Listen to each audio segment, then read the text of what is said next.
السلام علیکم ورحمۃ اللہ وبرکاتہ۔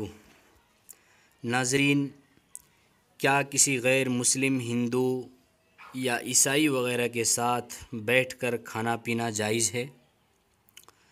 دوستو، یہ بات ذہن میں رکھیے کہ مذہب اسلام ایک ایسا مذہب ہے جو اخوت و محبت اور عدل و مساوات کا درس دیتا ہے۔ اس لیے بحیثیت انسان، ایک انسان کو دوسرے انسان سے محبت کرنا اسلام کا خصوصی پیغام ہے۔ مذہب اسلام میں رنگ و نسل اور زبان و علاقے کی بنیاد پر کسی کو کسی پر فوقیت حاصل نہیں ہے۔ ہمارے غیر مسلم بھائی بھی ہماری ہی طرح چونکہ ایک انسان ہے، اس لیے ہماری ہی طرح اس کا جسم و بدن بھی پاک و صاف ہوتا ہے۔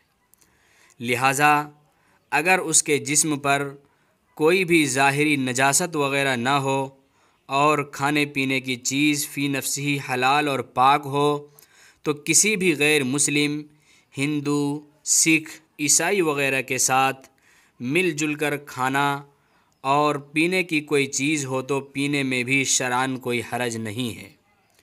البتہ اتنا خیال رہے کہ اس کے ساتھ اٹھنے بیٹھنے میں اپنے دین و مذہب کے کسی حکم کی ادائیگی میں کوتاہی نہ ہو، اور اس کے ساتھ کھانے پینے کی جو بھی چیز استعمال کی جائے وہ شرعاً حلال اور پاک ہو۔